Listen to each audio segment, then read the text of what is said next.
Bonjour à tous et bienvenue à la une de cette revue d'actualité. Double événement le dimanche 5 novembre 2023 dans la ferveur et l'unité, à savoir l'érection de la paroisse Notre-Dame de la Paix d'Akwedo Est et l'installation de l'abbé Bonaventure Messan Pharma comme nouveau curé de la dite paroisse. La cérémonie a été présidée par le vicaire général de l'archidiocèse d'Abidjan, Monseigneur Jean-Pascal Tadé Seka en présence de nombreux fidèles. Ce même dimanche 5 novembre s'est tenue la messe de rentrée pastorale de la paroisse Sainte-Anne et Saint-Joachim de Gaumont dans le diocèse de Yopougon, présidée par le révérend père curé Jacques Agnès. Une action de grâce pour l'année écoulée et confiée à Dieu les activités paroissiales de la nouvelle année pastorale autour du thème « Prions le rosaire et le chapelet selon les recommandations du pape Saint Jean-Paul II ». Le dimanche 5 novembre, Monseigneur Jean-Pascal Tadé Seka, vicaire général de l'archidiocèse d'Abidjan, au cours de l'Eucharistie qu'il a présidé, a émis le décret de fondation de la paroisse Notre-Dame de la Paix d'Akwedo Est. Au cours de cette célébration, l'abbé Bonaventure Messan Pharma a été installé comme nouveau curé. Il exercera sa charge pastorale en communion avec les fidèles chrétiens. Reporter d'image Serge Lébé, compte rendu, Morel Poti. Tout a commencé par une grande procession partant de la pharmacie Jules Verne du quartier Akwedo Est jusqu'à la quasi-paroisse Notre-Dame de la Paix. Cette parade du dimanche 5 novembre dernier annonçait un double événement, à savoir l'érection de la quasi-paroisse Notre-Dame de la Paix d'Akwedo Est et l'installation canonique du père Bonaventure Messan Pharma. Moment de communion de toute la communauté chrétienne à l'occasion de ces événements.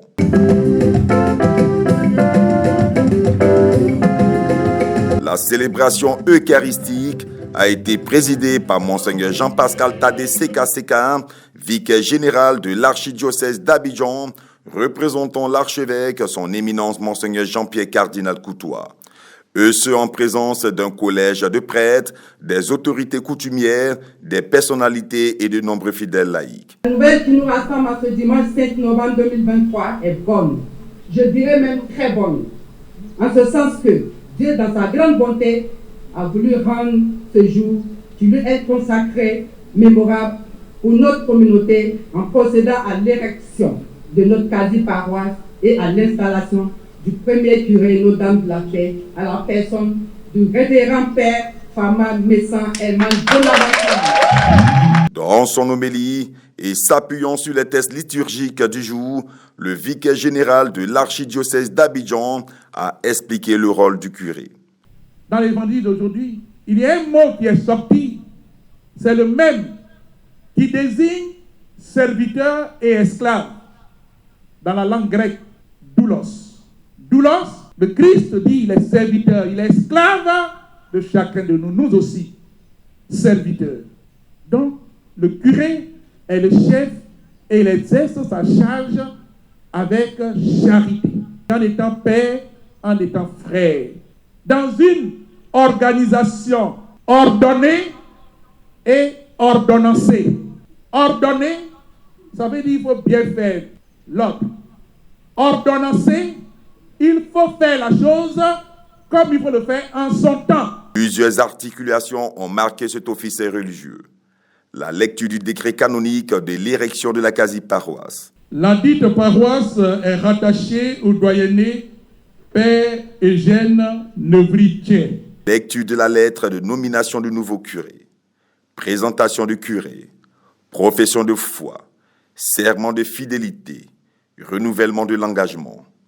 Cela s'est traduit par les deux symboles que sont le siège présidentiel, son installation et la clé de la nouvelle paroisse remise officiellement.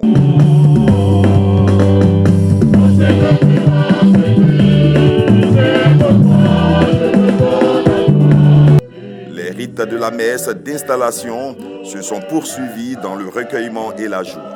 Comme un seul homme, le peuple famille de Dieu, en procession, a apporté des présents au curé pour lui témoigner leur reconnaissance. Ses confrères et amis sont venus nombreux le soutenir dans cette nouvelle charge pastorale. S'en est suivi une série d'allocutions.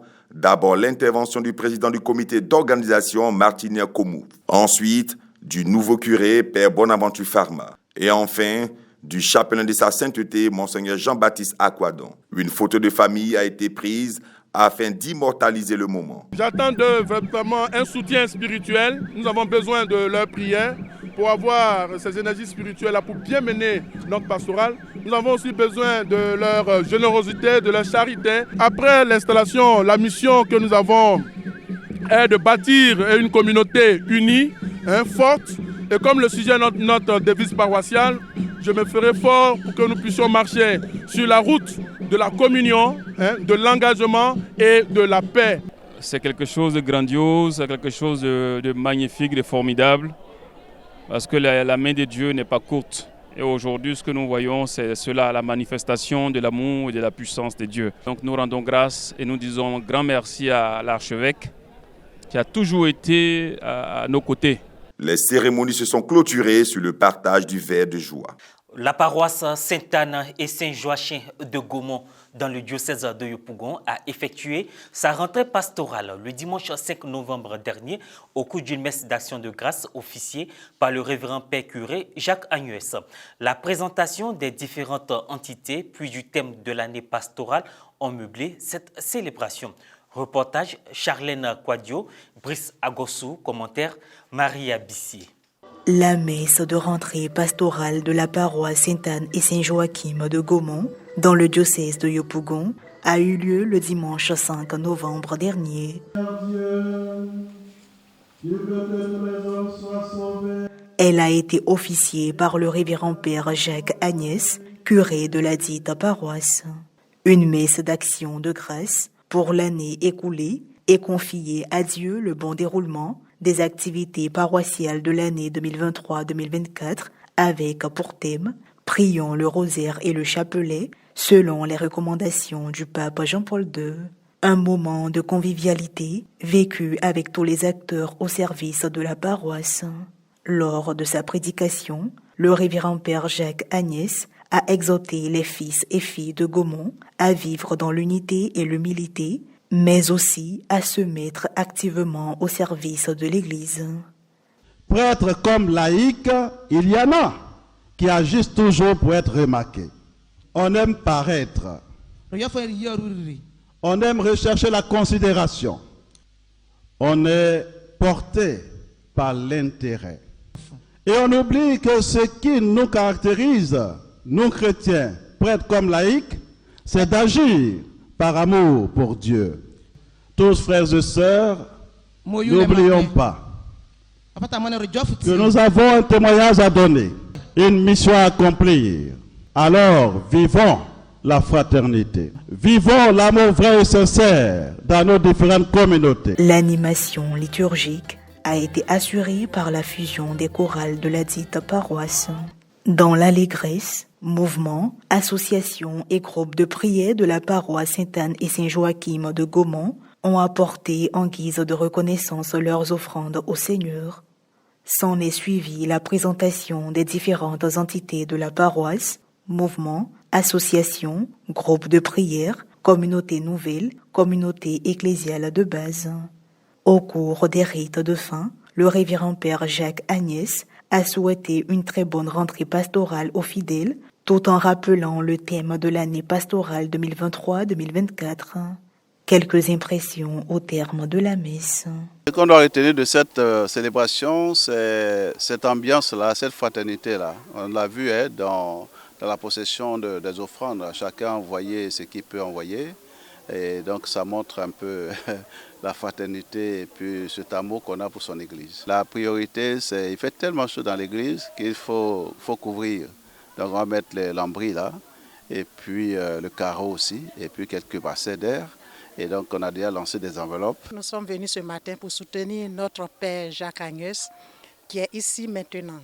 Alors nous avons assisté à une très belle fête et nous exhortons tout un chacun à suivre les recommandations de la rentrée pastorale. Merci à Dieu pour Ecclésias qui est arrivé parmi nous aujourd'hui. Et voilà qu'aujourd'hui on se réjouit parce que nous aussi, on va sortir à la télé. Et voilà, ainsi se referme cette édition.